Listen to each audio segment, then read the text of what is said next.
तुमच्या स्वप्नातलं घर साकार करणारं संगमनेर शहरातील एक विश्वासाचं नाव म्हणजेच जयभद्रा बिल्डर्स.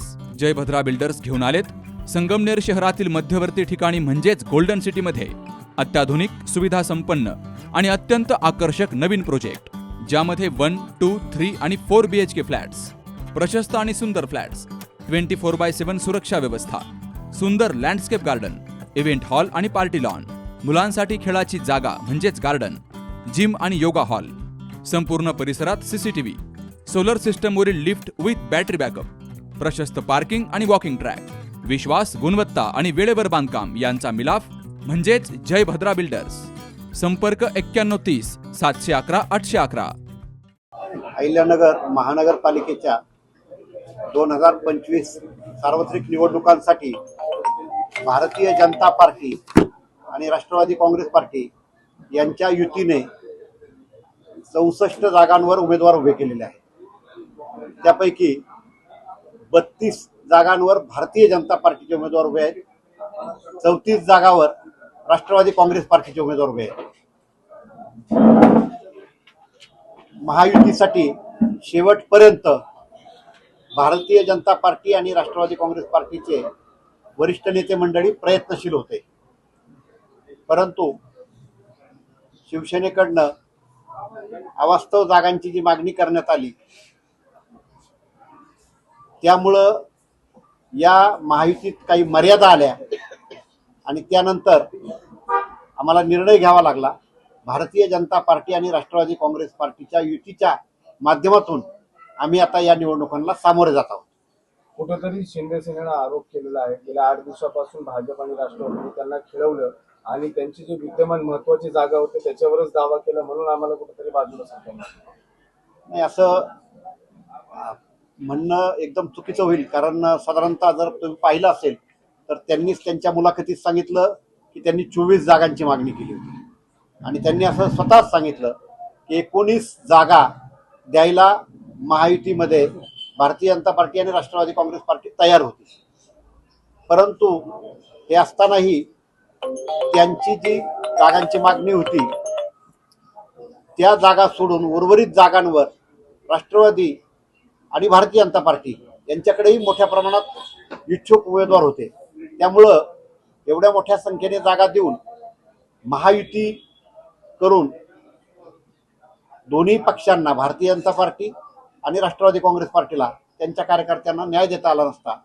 आणि दुसरी महत्त्वाची गोष्ट की महायुतीसाठी त्यांना खेळवणं म्हणण्यापेक्षा आम्हीच आग्रही होतो. प्रत्येक वेळेस त्या बैठकांचं नियोजन, निरोप आम्ही देत होतो आणि त्या बैठकांसाठी आम्ही त्यांना निमंत्रित करत होतो आणि त्या बैठका या सुरुवातीला बऱ्यापैकी पॉझिटिव्ह मोडमध्ये होत्या. परंतु काल अचानक काही ठिकाणी त्यांनी जी आडगेपणाची, आडमुठेपणाची भूमिका घेतली त्यामुळं दुर्दैवानं महायुती न होता आम्ही आता भारतीय जनता पार्टी आणि राष्ट्रवादी काँग्रेस पार्टी म्हणून, युती म्हणून या अहिल्यानगर महानगरपालिकेच्या निवडणुकीला सामोरे जात आहोत. दुसरीकडे एकूण 17 प्रभागात 68 जागा होत्या, मात्र 64 जागेवरतीच युतीचा फॉर्म्युला ठरला आहे. वार्ड क्रमांक 4 प्रभाग क्रमांक 4 हा वगळण्यात आला, काय कारण असेल? नाही, वगळण्यात आलाय असं नाही.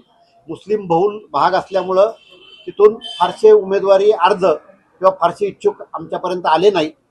त्यामुळं त्या प्रभाग सोडून इतर 16 प्रभाग आणि 64 जागांवरनं आम्ही उमेदवार दिलेले आहेत.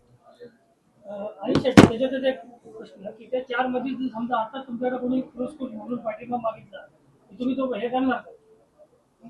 त्या 4 जागांवर जर आमच्या विचारांशी बांधिलकी असलेले कुणी जर आमच्याकडं संपर्क केला तर अशा उमेदवारांना पाठिंबा देण्यासंदर्भात आम्ही नक्की विचार करू. आरपीआयचा कोटा किती आहे आपल्या? आरपीआयचा या निवडणुकीच्या याच्यात एक सन्मानजनक जागा त्यांना आम्ही दिलेल्या आहे. त्याबरोबर आपल्या भाजपच्या विश्व हिंदू परिषदेने पण काही जागा मागितल्या होत्या, त्यांचे काही स्वयंसेवक म्हणून आग्रही होते, त्याच्यावर काही आलं नाही. असं भारतीय जनता पार्टी म्हणून जे काही आमच्याकडे कार्यकर्ते उमेदवारीसाठी आले त्या सगळ्यांच्या उमेदवारीचा आम्ही विचार केला. त्यांच्या जे प्रदेश स्तरावरून जिल्ह्याच्या स्तरावर आम्ही केलेले जे सर्वे होते त्याच्यावरून त्यांचं मूल्यमापन केलं आणि वर्षानुवर्ष काम करणाऱ्या निष्ठावान कार्यकर्त्यांना प्राधान्यक्रमाने उमेदवारी देत नव्या जुन्यांचा मेळ घालत या सर्व उमेदवारी आम्ही दिलेल्या आहेत. एकनाथ शिंदे गटाने काल असाही आरोप केला की विरोध व्यक्तीकडून त्यांनी निरोप मागला जे आहेत ते कुठल्या भारतीय जनता पार्टीचे पदाधिकारी सुद्धा नाहीये त्यांच्याकडून त्यांनी निरोप मागला. माझं असं मत आहे की त्यांनी हा आरोप हेतुपुरस्सर केला, कारण मी स्वतः जिल्हाध्यक्ष या नात्यानं त्यांचे प्रदेश प्रवक्ते माननीय संजीवजी भोर यांना फोन करून याबाबतची कल्पना दिली होती. तसेच आमचे भारतीय जनता पार्टीचे ज्येष्ठ नेते माजी जिल्हाध्यक्ष ॲडव्होकेट अभयजी आगरकर यांनी त्यांच्या नेत्यांना याबाबतची कल्पना दिली होती. आमच्या नगरपालिका निवडणुकांमध्ये काही जागा बिनविरोध झाल्या होत्या महायुतीच्या. या निवडणुकीत काही शक्यता आहे का? आतापर्यंत तरी अशा पद्धतीने कुठली माहिती आमच्यापर्यंत आलेली नाही, पण पुढच्या 2 दिवसात 2 जानेवारीपर्यंत निवडणुकीची माघारीची तारीख आहे. तोपर्यंत असं काही झालं तर ते आमच्या दोन्ही पक्षांच्या दृष्टीने एक चांगली गोष्ट आहे. शेवटचा प्रश्न आहे, काही प्रभागामध्ये मैत्रीपूर्ण लढत होण्याची शक्यता वर्तवली जाते कारण डबल फॉर्मेशन करण्यात आहे. नाही, अशा ज्या आहेत ते फक्त 2च जागांवर आहे. त्यातही पुन्हा एकदा राष्ट्रवादी काँग्रेस पार्टी आणि भारतीय जनता पार्टीचे सर्व वरिष्ठ नेते त्याच्यावर चर्चा करतील आणि अशा पद्धतीने जर आम्हाला ते मैत्रीपूर्ण लढत टाळता आली तर त्यासाठी आम्ही प्रयत्न करू. राष्ट्रवादी काँग्रेस पार्टी आणि भाजपा अशी या अहिल्यानगर महानगरपालिकेत आज आपल्याला युती झालेली आहे आणि त्याची अधिकृत घोषणा आणि पक्षाचे उमेदवार देखील या ठिकाणी जाहीर करण्यात आलेले आहे. राष्ट्रवादी काँग्रेस पार्टीला 34 आणि भाजपाला 32 जागा अशा 66 जागा आम्ही लढवतोय आणि ह्या जागा लढत असताना या अहिल्यानगर शहरासमोर हे जे उमेदवार दिले ते हे अहिल्यानगर शहरचा जो विकास चाललाय त्या विकासाला अधिक गती देण्यासाठी आणि अधिक अहिल्यानगर आपलं चांगलं स्वच्छ सुंदर हरित बनवण्यासाठी हे सगळे चेहरे देण्यात आलेले आहेत. त्याबद्दल मी आमदार संग्रामभाई जगताप आणि खासदार डॉक्टर सुजय विखे पाटील यांचे पहिले तर अभिनंदन करतो की त्यांनी लोकांमध्ये काम करणाऱ्या लोकांना संधी दिलेली आहे. काय विकासाचे मुद्दे घेऊन आता निवडणुकीला सामोरे जाणार? आता आपण पत्रकार म्हणून तर आपल्याला माहिती आहे की या अहिल्यानगर शहरामध्ये विकास कामाचे जे रोडचे जाळं आपण उभारले कॉन्क्रीटीकरणाच्या माध्यमातून आता शहरातील भरपूर मुख्य डीपी रस्ते किंवा भरपूर प्रभागामध्ये विकास काम आपण केलेले आहेत. जसं पाहतो आपण की अहिल्यानगरमध्ये पहिल्यांदा बाळासाहेब देशपांडे हॉस्पिटल कुठल्या परिस्थितीमध्ये होते आणि त्याची आजची आपण बदलती परिस्थिती जर पाहिली तर आपल्याला समोर लगेच मोठं हॉस्पिटल त्या ठिकाणी दिसतंय. त्याच्यानंतर स्पोर्ट कॉम्प्लेक्स सारखे लोकांना मुलांना खेळण्यासाठी बांधण्याचं काम चालू आहे. गार्डन सारखे गंगा उद्यान सारखे गार्डन आहेत. असे शहरात अनेक गार्डन जे नाव घेण्यासारखं आपण डेव्हलप करण्याचं काम चालू आहे.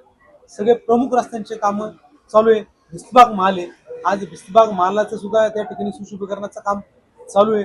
असे अनेक जे शहराच्या वैभवात भर घालणारे विषय आहेत ते बी चालू आहेत आणि आमची एक मानसिकता आहे की राष्ट्रवादी काँग्रेस पार्टी आणि भाजप म्हणून युती जेव्हा आम्ही सामोरने या अहिल्यानगर महानगरपालिकेवर भगवा झेंडा फडकू तर त्यावेळेस खऱ्या अर्थाने या अहिल्यानगरमध्ये जेवढ्या नागरिकांना सेवा सुविधा देण्याचं काम आम्हाला करता येईल ते प्रामुख्याने आम्ही करणार आहोत. त्याच्यातले आमचे संकल्प आहेत हे आमच्या पत्राद्वारे किंवा जाहीरनाम्याद्वारे आपल्या समोर येणार आहे. किती विश्वास वाटतो या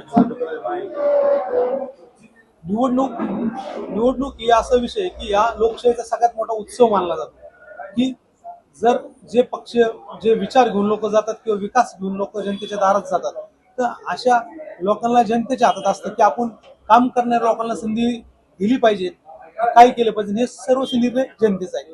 आणि नगर शहराची जनता ही सुज्ञ आहे, त्याच्यामुळे नगर शहर विकासाच्या पाठीमागे 100% उभारेल असणार. आपल्या डोळ्यांची काळजी घेणारं पोखरकर नेत्रालय आता नवीन ठिकाणी सुसज्ज आणि अद्ययावत स्कायलाइट मल्टी स्पेशालिटी हॉस्पिटलमध्ये. डोळ्यांचे विविध आजार, ऑपरेशन्स आणि उपचार आता एकाच ठिकाणी. मोतीबिंदू, काचबिंदू आणि medical retina specialist doctor Santosh Kishor Pokharkar करणार आपल्या डोळ्यांच्या सर्व समस्यांचं परिपूर्ण समाधान. ठिकाण स्कायलाइट मल्टी स्पेशालिटी हॉस्पिटल, देवाचा मळा, बालाजी अपार्टमेंट जवळ संगमनेर. संपर्क 02425 29 91 90 आणि 8108 17 63 65.